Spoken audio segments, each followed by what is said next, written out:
आज के पढ़ांगा आपा। आज यानी कि राजस्थान का क्रांतिकारी पढ़ांगा, अपना स्वतंत्रता सेनानी पढ़ांगा। इसा आदमी जन ने यानी कि देश खातर बहुत ही बढ़िया काम करो। आप सबने आजादी दिलाई। फिर आजादी दिलाने वाला तो और भी था यानी कि, लेकिन फिर भी जो मैन मैन लीडर हैं वो आप पढ़ांगा। तो यानी कि 2 या 3 दिन लग जाऊंगा आराम से, क्योंकि क्रांतिकारी इंपोर्टेंट है। ठीक है। और ये समझाने वाला टॉपिक भी है तो अंदर समझाऊंगा भाई, क्योंकि पीडीएफ वाला टॉपिक होनी का है। फिर आ जाओ क्या रे। चलो ठीक है भाई, राम राम सर। ठीक है भाई, सबसे पहले सारा ने राम राम। तो यानी कि पहले क्रांतिकारी की शुरुआत करांगा अर्जुन लाल सेठी से। ठीक है। आराम से समझा दूंगा, लिखा बाद में दूंगा, पहले समझ लियो आराम हो, क्योंकि यानी कि प्रश्न जरूर आवे। अर्जुन लाल सेठी। अर्जुन लाल सेठी का अपने जन्म हुआ था जयपुर के अंदर।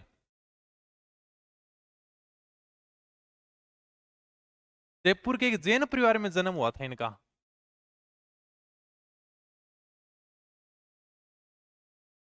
कब हुआ था? 1880 में। ठीक है। हाँ चलो, खूब होगी बात।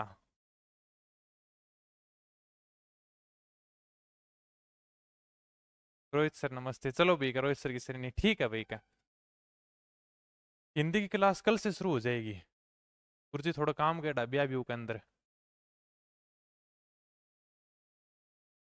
ठीक है भाई, देखो। जन्म इनका जयपुर के जैन परिवार में जन्म हुआ था 1880 के अंदर। इनको जयपुर में जन जागृति का जनक कहा जाता है। एक एक बात आराम से समझा दूंगा। जयपुर में जन जागृति का जनक। फिर ये जन जागृति क्या है? यानी कि लोगों को जागरूक किया था कि भाई अपन बढ़िया काम करना है, अंग्रेजा ने देश से बाहर निकालना है। जन जागृति वही बंदा ला सकता है जो खुद एजुकेटेड हो, यानी कि जो खुद शिक्षित हो। अर्जुन लाल सेठी ने 1902 ईस्वी के अंदर इलाहाबाद यूनिवर्सिटी, इलाहाबाद से इन्होंने बीए कर ली थी भाई। बीए की परीक्षा पास की थी कब? 1902 की बता रही हूं मैं। 1902 के 100 साल बाद भी लोगों के पास में बीए की डिग्री नहीं थी।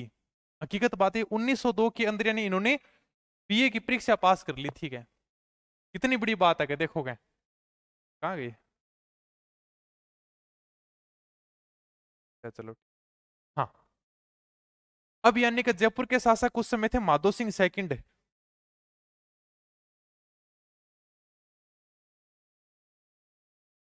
माधो सिंह सेकंड को पता चला यार कि मेरे राज्य में कोई इतना शिक्षित व्यक्ति है कि यानी कि उसने बीए की परीक्षा पास कर ली।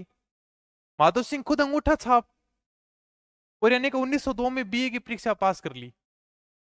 तब माधो सिंह सेकंड ने अर्जुन लाल सेठी को मैसेज भेजा कि आप मेरे राज्य के प्रधानमंत्री बन जाओगे।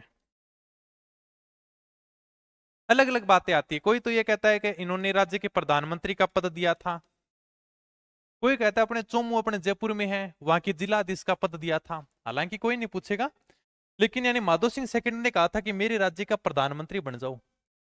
तब अर्जुन लाल सेठी बड़ा ही शानदार जवाब भेजते हैं क्या, अगर सेठी नौकरी करेगा ना तो अंग्रेजों को कौन नहीं निकालेगा? क्या यानी कि अगर मैं नौकरी करूंगा तो अंग्रेजों को कौन निकालेगा? मैं तो अंग्रेजों को देश से बाहर निकालूंगा। क्या इसलिए इन्होंने वर्धमान विश्वविद्यालय की स्थापना की थी 1908 में। ठीक है। क्या था देखो, वर्धमान विद्यालय 1908। लेट हो गए आज। देखो भाई, यानी कि 1905 ईस्वी के अंदर जयपुर में इन्होंने एक संस्था की स्थापना की थी जिसका नाम था जैन शिक्षा प्रचारक समिति।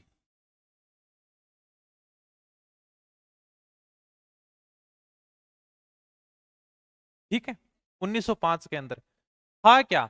जैन शिक्षा प्रचारक समिति, यानी कि स्कूल खोली, बैंक 12 बोर्ड लगा दियो, जैन शिक्षा प्रचारक समिति। अंग्रेज जानता, बोर्ड देखता, अच्छा जैन शिक्षा यानी कि उसका कोई स्कूल साकुल होगा। लेकिन वास्तव में यहां पर क्या काम होता था? यहां पर काम होता था क्रांतिकारी तैयार करना। ठीक है। यानी कि क्रांतिकारियों को शिक्षा देना। क्रांतिकारी तैयार किए जाते थे यहां पर।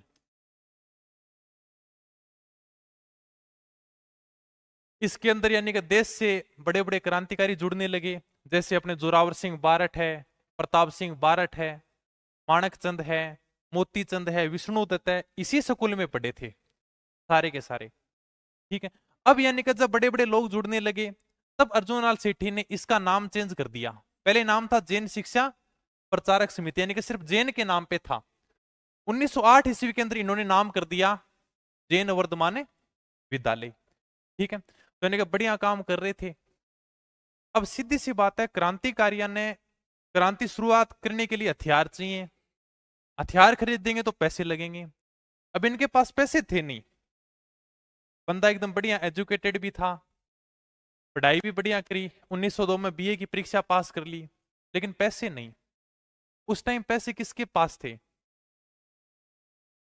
साधु महात्माओं के पास। कभी तुम साधु महात्माओं के पैसे चेक करना जाके, पीसा बहुत आणकन हकीकत में देखना। बाकी जैसे मतलब पीछे खबर भी आई थी शायद के मतलब कोई भिखारी मर गया था, तो उसके मतलब देखा तो मतलब 1 करोड़ से भी ज्यादा पैसे मिले भिखारी के पास, जबकि था कुछ भी नहीं, खाना भी नहीं खाता था। तो साधु महात्माओं के पास पैसे ज्यादा हैं, आज भी ज्यादा हैं। अब क्या किया, यानी कि इन्होंने एक साधु से पैसे लूटने की कोशिश करी थी। वो घटना है निमेज की, निमेज हत्याकांड 1913। निमेज कहां पे पड़ता है? निमेज आरा में पड़ता है। निमेज गांव है, आरा। आरा कहां पे पड़ता है? बिहार में। आरा ये जिला है।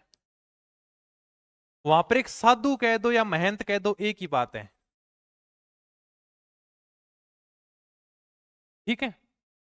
तो इससे यानी कि अर्जुनलाल सेठी थे, और भी यानी 2-3 क्रांतिकारी थे। तो साधु जी कन गया क्या, महाराज पैसा चाहिए कि क्रांति शुरू करनी है क्या? महात्मा जी बोला कि श्राप दे दूंगा क्या? ठीक है, मेरे पास कोई पैसे नहीं है। महात्मा जी ने मना कर दिया, इसलिए अर्जुनलाल सेठी ने साधु की हत्या कर दी पैसे प्राप्त करने के लिए। अंग्रेजों ने अर्जुनलाल सेठी को पकड़ लिया और पकड़ कर इनको जेल भेज देते हैं, जिसका नाम था वेलूर जेल। वेलूर कहां पे है भाई? मद्रास में। ठीक है। यानी कि अर्जुनलाल सेठी को पकड़कर वेलूर जेल मद्रास भेज देते हैं। बहुत बार यानी कि सीधा सीधा पूछा जाए, अर्जुनलाल सेठी को कौन सी जेल भेजा गया था? वेलूर जेल। निमेज हत्याकांड किससे संबंधित है? अर्जुनलाल सेठी से। ठीक है। सर आज मेरा हैप्पी वाला बर्थडे है, फिर तो जन्मदिन की बहुत बहुत शुभकामना। ठीक है, अभी देखो 5 साल जेल में रहे, उसके बाद में अंग्रेजों ने छोड़ दिया। जैसे ही छूटे, थोड़ा सा नक्शा बना लेते हैं, चलो 1 मिनट रुको। हाँ, ये यानी कि अपना दक्षिण भारत है। ठीक है। तो यहां पर पड़ता है अपने बिहार, सॉरी बिहार। ठीक है। यहां पर इन्होंने हत्या की थी साधु की। अंग्रेजों ने पकड़कर इनको भेज दिया यहां पर वेलूर।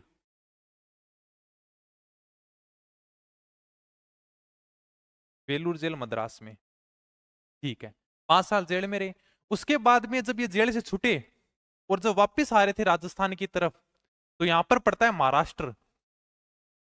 और उस समय महाराष्ट्र का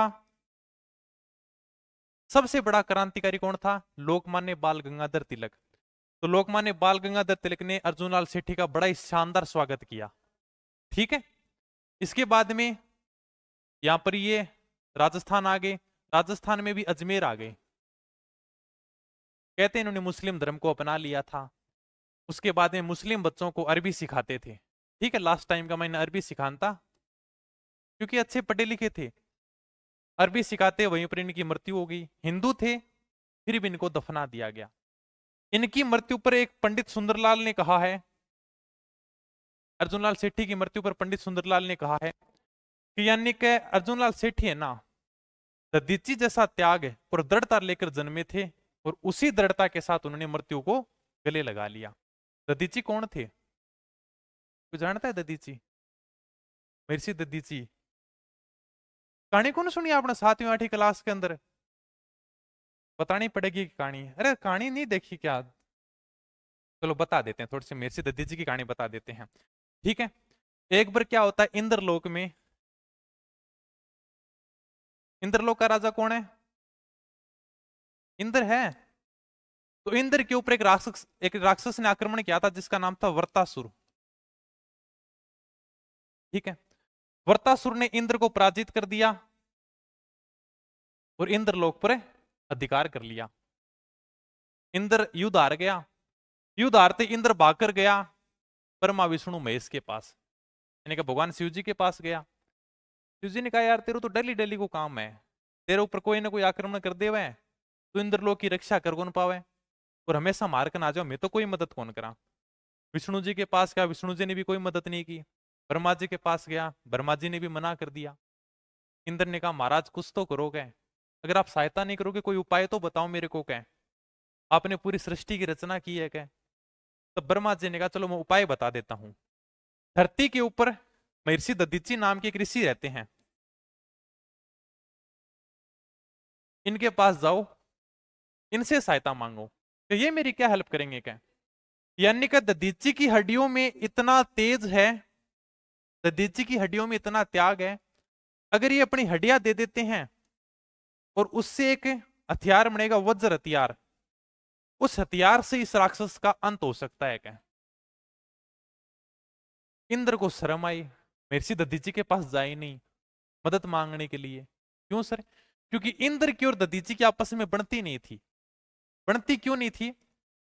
अपने दधीचि के पास में एक शक्ति थी, एक विद्या थी जिसका नाम था ब्रह्मा विद्या।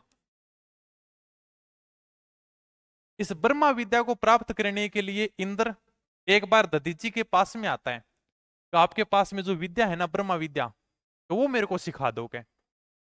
दधीचि ने मना कर दिया, यार क्या तू कोई काम को नहीं, तेरे में घमंड ज्यादा है क्या, और इंद्रलोक की भी तू रक्षा को न कर पावा कदी, हमेशा युद्ध आ रहा है क्या, इसलिए मैं तेरे को ये विद्या नहीं सिखाऊंगा। अगर मेरे को कोई योग्य व्यक्ति मिलेगा तो ही मैं यानी कि उसको शिक्षा सिखलाऊंगा क्या।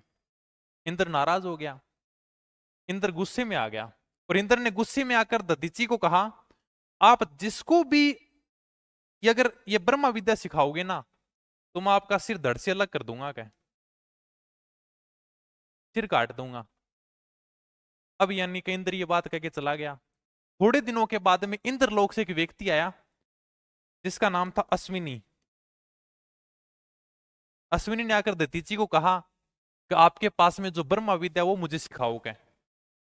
दधीचि ने कहा कि सिखा तो दूंगा क्या, लेकिन इंद्र कह के गया है अगर मैंने विद्या किसी को सिखलाई तो मेरा सिर धड़ से अलग कर देगा क्या। अश्विनी ने कहा उसकी आप टेंशन मत लो क्या। अश्विनी ने दधीचि के सर की जगह एक अपने घोड़े का सर लगा दिया।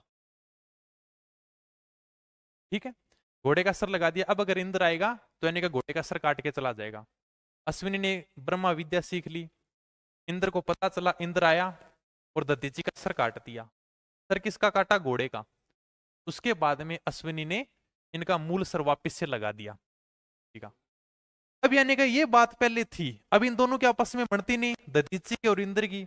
इंद्र बड़ा लज्जित है कि यार क्या करूं तो करूं क्या, इंद्र लोग वापिस जीतना है, सारी रानी पटरानी सब से मतलब सुख चैन चला गया, जंगला में भटकाया था, जो दधीचि के पास में चला, महर्षि के पास में गए, महर्षि जी बैठे हुए थे तपस्या में। बोलेगा आपकी सहायता चाहिए क्या? बोले बता क्या चाहिए क्या। बोलेगा ये बात है कि भाई इंद्रलोक के ऊपर वर्तासुर नाम ने एक राक्षस है, उसने अधिकार कर लिया।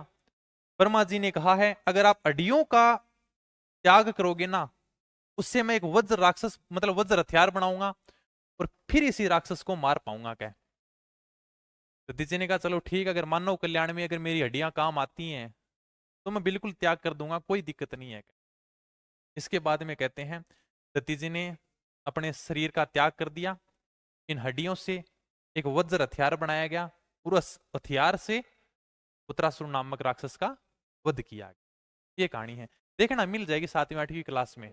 ठीक है, हाँ। तो इसलिए यानी कि पंडित सुंदरलाल ने कहा है कि अर्जुन लाल सेठी दधीचि जैसा त्याग और दृढ़ता लेकर जन्मे थे, उसी दृढ़ता के साथ उन्होंने मृत्यु को गले लगा लिया। ठीक है, ओके। हाँ, आगे देखते हैं केसरी सिंह बारठ। सबसे पहले वही अपना थोड़ी बहुत बातें कर लेते हैं। केसरी सिंह बारठ का जन्म कहां पे हुआ? देवपुरा खेड़ा। चलो बताओ भी भीलवाड़ा वाले देवपुरा खेड़ा कहां पर है? शाहपुरा में?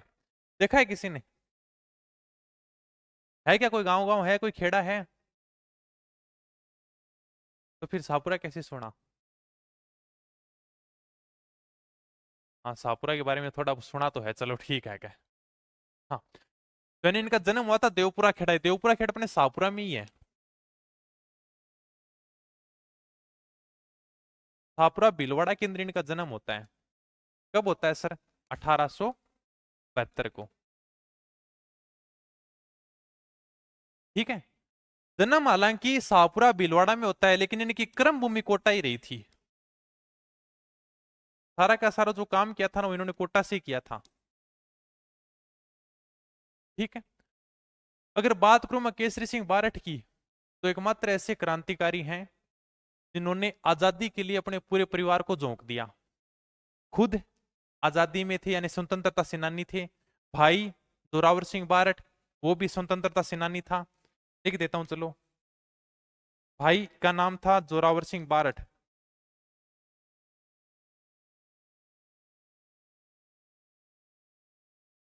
इनके बेटे का नाम था प्रताप सिंह बारठ।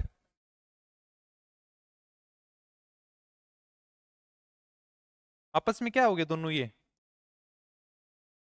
आपस में क्या रिलेशन हुआ दोनों का? चाचा भतीजा, सीधी सी बात है, बस चाचा भतीजा। ठीक है। इनकी पुत्री भी यानी स्वतंत्रता सेनानी थी, वो भी यानी कि वीरगति को प्राप्त हुई देश की आजादी के लिए। ठीक है। पूरे परिवार को झोंक दिया था इन्होंने देश की आजादी के लिए। ठीक है। एक थोड़ी सी आप मैं बात पहले बता चुकी हूं। 1903 के अंदर केसरी सिंह बारठ की क्या बात बताई, बताओ? मेवाड़ के महाराणा फतेह सिंह के समय बताई थी। हाँ, मेवाड़ के महाराणा फतेह सिंह कहां पे जा रहे थे? लंदन का तो वो था एडवर्ड सप्तम, उसके राज्य के मतलब दरबार लगाया था। किसने लगाया था? लॉर्ड कर्जन ने। हाँ है।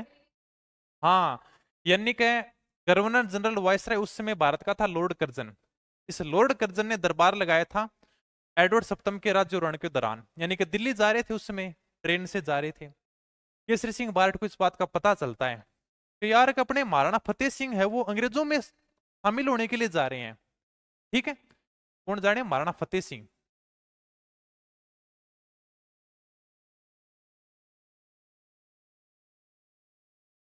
इसलिए अपने केसरी सिंह बारठ ने 13 सोरठे लिखे सिंगल भाषा में, जिनको चेतावनी रा चुंगटिया कहते हैं।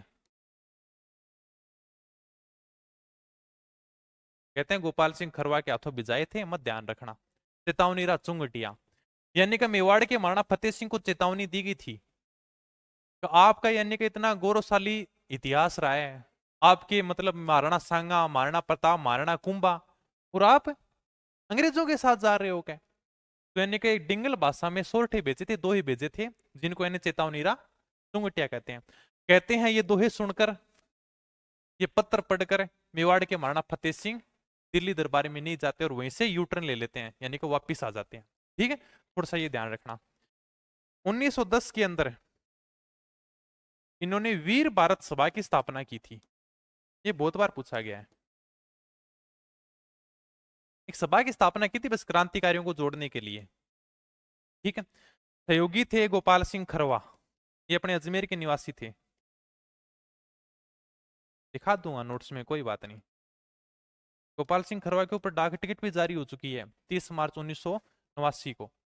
30 मार्च को थोड़ा सा बताओ कोई अपना प्रसिद्ध दिवस हो तो, कोई राजस्थान दिवस। हाँ, ऐसे साथ साथ में निकाला करोगे 30 मार्च को, और क्या है, राजस्थान दिवस है 30 मार्च को। ठीक है। अब देखो यानी कि दो सभा बहुत ज्यादा पूछे जाए, एक तो वीर भारत सभा, एक वीर भारत समाज।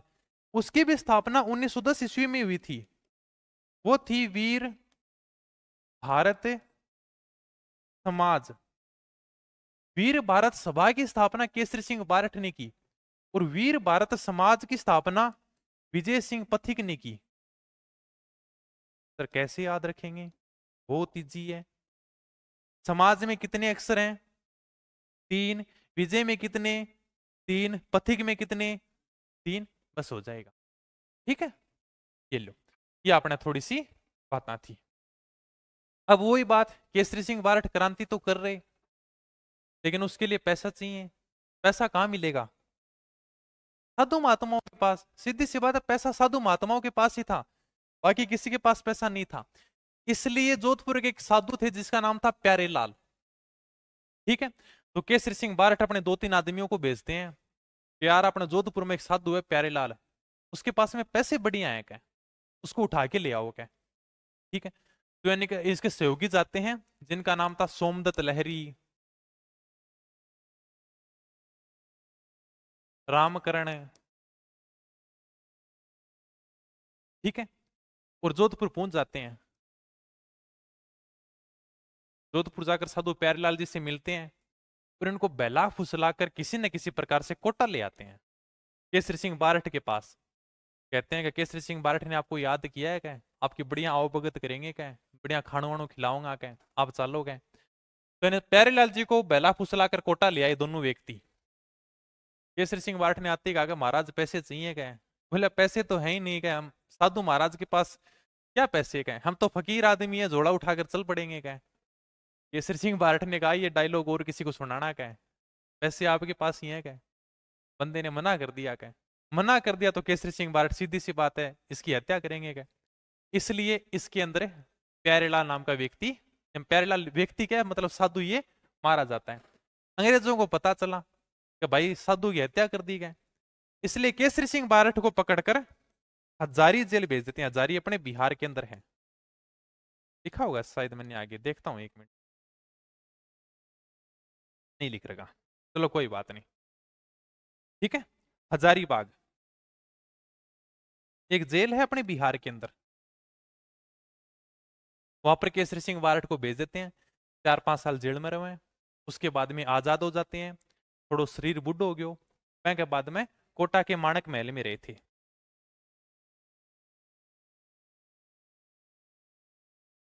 ठीक है, जब ये जेल में थे ना, तब इनको इनके पुत्र प्रताप सिंह बारठ की शहादत का समाचार मिलता है। यार के प्रताप सिंह जी बारठ है वीरगति को प्राप्त हो गए क्या, अंग्रेजों के साथ में अंग्रेजों ने खूब सारी यातनाएं दी थी, आगे बढ़ेंगे क्या। तब केसरी सिंह बारठ का बड़ा ही शानदार डायलॉग था क्या कि भारत माता का पुत्र उसकी आजादी के लिए शहीद हो गया, मुझे बड़ी प्रसन्नता है क्या। यानी कि बेटा वीरगति को प्राप्त हो गया, 22 साल का लड़का था, फिर भी आंख में एक आंसू नहीं आया। कहा कि भारत माँ का बेटा था, उसकी आजादी के लिए शहीद हो गया, मुझे बड़ी प्रसन्नता है क्या, कोई दुख नहीं है। इसलिए आजाद हिंद फौज के संस्थापक थे रास बिहारी बोस, जो अपने सशस्त्र क्रांति के जनक भी कहलाते हैं। ठीक है, रास बिहारी बोस आजाद हिंद फौज के संस्थापक यही थे। ये सोचता होगा कि सर मैं तो नेताजी सुभाष चंद्र बोस पढ़े हुए, तुम मुझे खून दो मैं तुम्हें आजादी दूंगा, लेकिन वास्तव में संस्थापक यही थे, रास बिहारी बोस। रास बिहारी बोस ने केसरी सिंह बारठ के लिए कहा है कि केसरी सिंह बारठ का एकमात्र परिवार ऐसा परिवार है जिन्होंने भारत माँ की आजादी के लिए अपने पूरे परिवार को झोंक दिया था क्या। ठीक है, थोड़ी सी इनकी रचनाएं हैं, जैसे रूठी रानी चरित्र है, प्रताप चरित्र है, राज चरित्र है, जसवंत चरित्र है, दुर्गादास चरित्र है। ठीक है, श्यामलदास ददवाड़िया की जीवनी है, इनके राजनीतिक गुरु का नाम मेजिनी है जो इटली के राष्ट्रपिता कहलाते हैं। ये लिखने में बातें आ जाएंगी, समझाने वाली कुछ नहीं। ठीक है, ओके, आगे चलते हैं। प्रताप सिंह बारठ, देख सको टाबर सो लागे, ज्यादा बड़ो है को नहीं। केसरी सिंह बारठ का पुत्र यही है। जन्म कहां पे होगा, जहां पर पिता का जन्म हो वहीं पर बेटे का जन्म होगा। कहां पर होगा भाई, थापुरा भीलवाड़ा। बताओ, थोड़ा बहुत अनुमान लगाओ इनका जन्म कब हो सकता है, बताओ कौन से सन में हो सकता है। पिता का जन्म 1872 में हुआ, कितने साल बाद यानी कि बेटे का जन्म हो सकता है।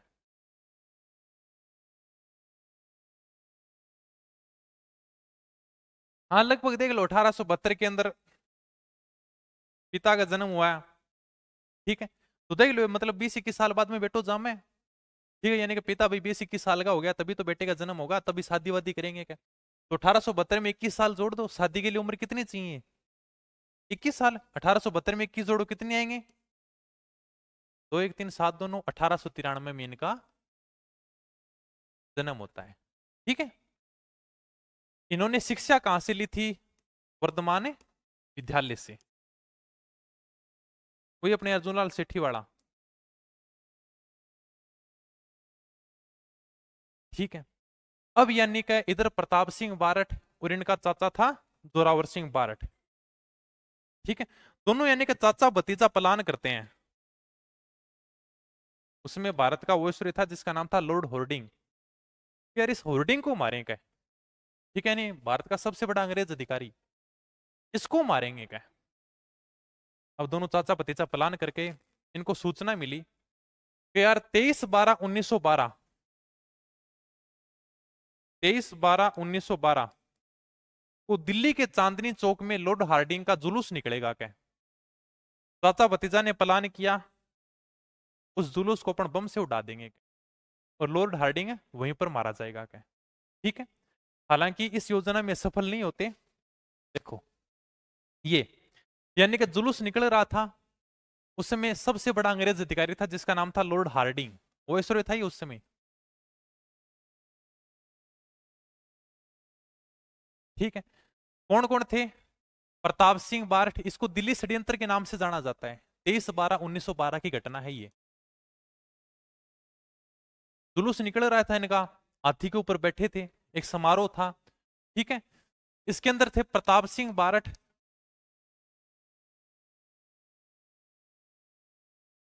जोरावर सिंह बारठ, दोनों चाचा भतीजे ही हो गए।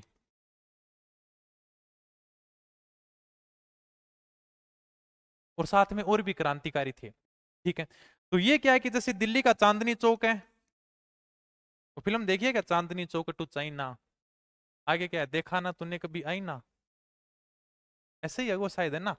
हाँ ठीक है। देखो दिल्ली के यानी चांदनी चौक में इनका जुलूस निकल रहा था। इस चांदनी चौक में पंजाब नेशनल बैंक बना हुआ था। ठीक है, पीएनबी। हाँ, पंजाब नेशनल बैंक। इस पंजाब नेशनल बैंक की इमारत पर चढ़ जाते हैं दोनों बंदे, और भी क्रांतिकारी थे इनके साथ में। ठीक है। जैसे ही यानी कि लॉर्ड हार्डिंग का जुलूस आया, ऊपर से प्रताप सिंह बारठ ने बम घेर दिया। लेकिन बंदे की किस्मत थी, बम इसके ऊपर नहीं पड़ा, बम यानी कि थोड़ा पास में जाके पड़ा, क्योंकि ऊपर से गिरा था। लॉर्ड हार्डिंग बच गया। अंग्रेजों ने प्रताप सिंह बारठ को पकड़ लिया और पकड़कर बरेली जेल में डाल दिया।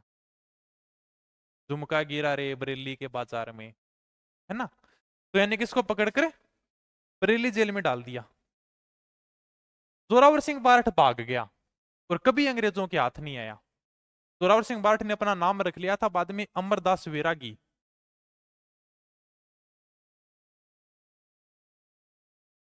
ठीक है।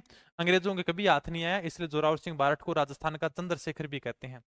जिस प्रकार से चंद्रशेखर आजाद कभी अंग्रेजों के हाथ नहीं आए थे, उसी प्रकार राजस्थान में जोरावर सिंह बारठ भी कभी अंग्रेजों के हाथ नहीं आया था। लेकिन प्रताप सिंह बारठ बच्चा था, 22 साल का युवा था, अंग्रेजों ने पकड़ लिया, पकड़कर बरेली की जेल में डाल दिया। ठीक है। खूब सारी यातनाएं दी गई, यानी कि बहुत प्रताड़ित किया गया, लेकिन बंदा टस से मस नहीं हुआ। एक अंग्रेज अधिकारी था जिसका नाम था क्लीवलैंड। ठीक है। चलो यहां बता देता हूं।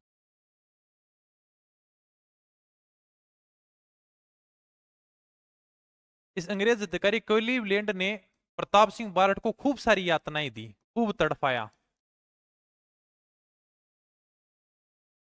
कहा कि प्रताप सिंह क्यों दुखी हो रहा है यार, कि जो तेरे साथ में थे उनका नाम बता दे, क्या छोड़ देंगे तेरे को क्या। प्रताप सिंह बारठ टस से मस नहीं हुआ, का नाम तो कभी नहीं बताऊं। इसके बाद में क्लीवलैंड ने सोचा यार कि ऐसे तो नहीं टूटेगा क्या। तो क्लीवलैंड ने कहा कि देख प्रताप सिंह, तेरी माँ तेरे लिए रो रही है क्या, एक काम कर, तू और क्रांतिकारियों का नाम बतला दे, तेरे को छोड़ देंगे क्या।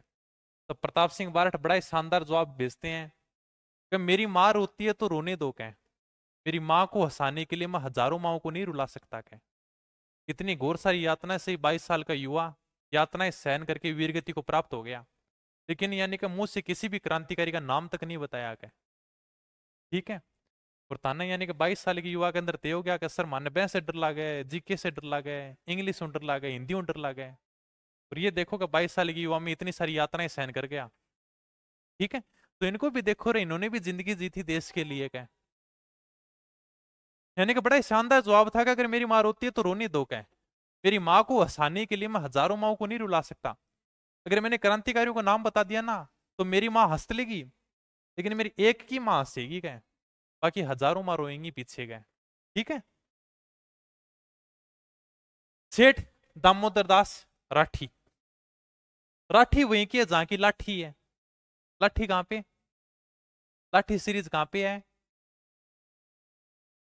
बीकानेर में। ये तुमने पढ़ी नहीं, भूगर्भिक जल पट्टी, 80 मीटर लंबी 20 मीटर चौड़ी। मैं पढ़ाऊंगा तुमको, चलो ज्योग्राफी। तुमको ज्योग्राफी में इतना शानदार मजा आएगा, पढ़ाएंगे चलो। ठीक है, धीरे धीरे टाइम मिलेगा, धीरे धीरे सब कराएंगे। जैसलमेर में है पोखरण, जैसलमेर में। तो लाठी सीरीज वहीं की है जहां का राठी है। ठीक है, इनका जन्म हुआ था पोखरण जैसलमेर में।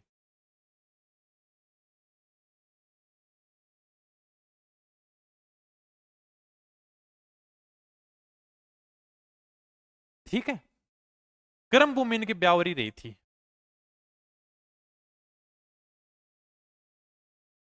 यानी कि ब्यावर आ गए थे, जन्म तो जैसलमेर में हुआ था लेकिन ब्यावर आ गए थे, ब्यावर अपने अजमेर में। ठीक है सर। और बात बताऊं तो राजस्थान में पहली सूती वस्त्र मिल की स्थापना इन्होंने की थी 1889 में। के नाम उकरी sir? The Krishna cotton mills या द कृष्णा सूती मिल्स। कहां पर की? ब्यावर अजमेर में। निजी क्षेत्र की थी, प्राइवेट थी क्योंकि खुद ने स्थापना की थी। ठीक है। और तो क्या है इनके बारे में बातें, हाँ, राजस्थान के स्वतंत्रता संग्राम का भामाशाह कहते हैं इनको। ये चलो लिखाने में आ जाएंगे।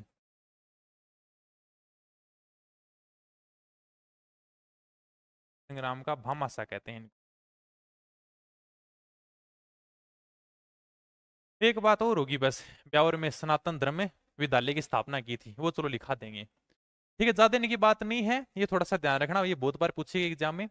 राजस्थान की पहली सूती वस्त्र मिल द कृष्णा मिल के नाम से ब्यावर अजमेर में 1889 में स्थापना की थी। आगे चलो भी, विजय सिंह पथिक आपा किसान आंदोलन में पढ़ चुके हैं बहुत ज्यादा। दो तीन बातें बता दूं क्योंकि पूरा का पूरा बिजुलिया किसान आंदोलन पढ़ चुके हैं। जन्म हुआ था इनका गुठावली गांव है अपने, कहां पर है सर? बुलंदशहर। बुलंदशहर कहां पे है? उत्तर प्रदेश के अंदर। ठीक है। और बात बताऊं तो मूल नाम इनका भूप सिंह गुर्जर है।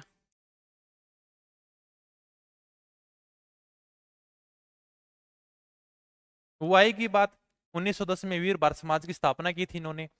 ठीक है। इसके अलावा अपने सशस्त्र क्रांति, ये थोड़ा मैंने उसमें बताया था, सशस्त्र क्रांति में भाग लिया था इन्होंने, बताया था ना सशस्त्र क्रांति। यानी कि रास बिहारी बोस के नेतृत्व में हुई थी। मतलब एक प्लान बनाया था इन्होंने कि जिस प्रकार से 1857 की क्रांति हुई है, उसके 50 साल बाद, 50 साल कब? 1907। यानी कि इसके 50 साल बाद हम एक सशस्त्र क्रांति करेंगे क्या, अंग्रेजों को देश से बाहर निकालने के लिए। यानी कि उस क्रांति के अंदर अपने पास हथियार भी होंगे, सशस्त्र, इसलिए इसका नाम दिया गया। लेकिन अंग्रेजों को पहले पता चल गया, ज्यादा क्रांति सफल हुई नहीं थी क्या। ठीक है। तो सशस्त्र क्रांति के अंदर इन्होंने भाग लिया था। अंग्रेजों ने पकड़कर इनको टाटगढ़ दुर्ग में बंदी बना दिया। टाटगढ़ कहां पे है? अजमेर के अंदर। कर्नल जेम्स टोड द्वारा बनाया गया दुर्ग है ये। ठीक है। मेवाड़ के महाराणा भीम सिंह से 1 लाख रुपए लेकर जाते हैं और अजमेर में टाटगढ़ दुर्ग का निर्माण कराते हैं। तो यहां पर बंदी बनाकर रखते हैं। उसके बाद में टाटगढ़ दुर्ग से भाग के आ जाते हैं ओछड़ी गांव चित्तौड़गढ़ में। हाँ, हरिवाग किंकर द्वारा संचालित विद्या प्रताड़नी सभा से जुड़ जाते हैं। ठीक है। बाद में बिजोलिया किसान आंदोलन से जुड़ गए। फिर पूरी बातें पढ़ी थी। कानपुर से निकलने वाले अखबार में समाचार पत्र छपाते हैं, बिंदुलाल भट्टाचार्य आयोग का गठन, सारी की सारी बातें पढ़ चुके हैं, किसान पंचायत है। ठीक है, तो किसान आंदोलन में आ चुके हैं, अलग से नहीं पढ़ेंगे। 1927 में बिजोलिया किसान आंदोलन से अलग हो जाते हैं। थोड़ी सी इनकी रचनाएं ध्यान रख लेना। एक तो इनकी रचनाएं है व्हाट आर इंडियन स्टेट, रचना यानी कि इनकी पुस्तकें ध्यान रखनी पड़ेगी। व्हाट आर इंडियन स्टेट्स, बाकी लिखा दूंगा, जैसे पथिक ग्रंथावली है, पथिक प्रमोद है, पथिक रत्नाकर है। ठीक है। ओके। सेठ जमनालाल बजाज, फोटो से ही लाग रहे हैं सेठ जी, है ना? तो वास्तव में देख के भी लगेगा वास्तव में सेठ जी हैं क्या? फोटो से नहीं लग रहा कि पैसे वाला आदमी है क्या? जन्म हुआ था इनका 1889 को, नहीं ध्यान रखना इनका, ठीक है। हुआ कहां पे था? काशी का बास सीकर में।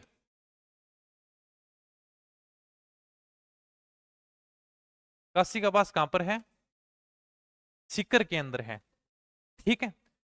खुद को ये कहते हैं मैं तो गुलाम नंबर 4 हूं कह। इनको गांधी जी का 5वां पुत्र कहा जाता है।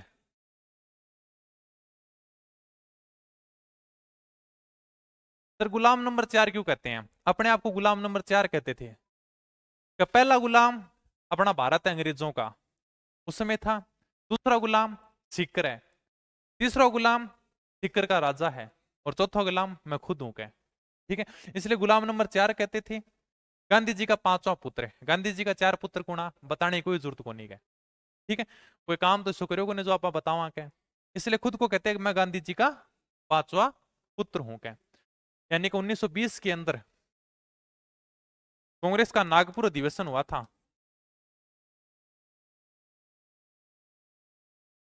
चलो मैं तुमसे पूछ लेता हूं, बताओ कांग्रेस की स्थापना कब हुई थी? आजकल बहुत ज्यादा चल रही है भारत जोड़ो यात्रा। 1885 से काम नहीं चलेगा ना, तारीख किसी को ध्यान हो तो?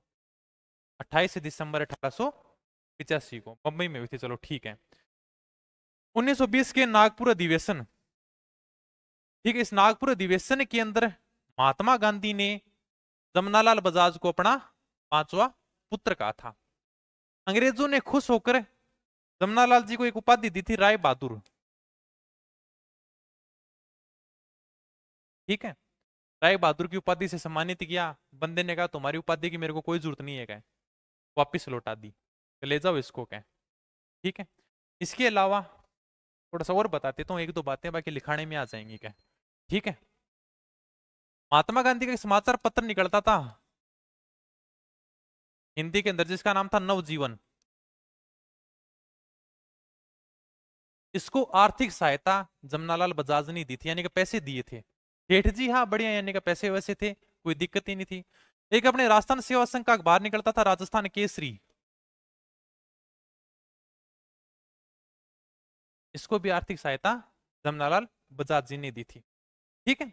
एक अपने ज्वाला प्रसाद शर्मा है, अजमेर के हैं, उनके समय डोगरा कांड हुआ था, लिखाने में आ जाएगा क्या।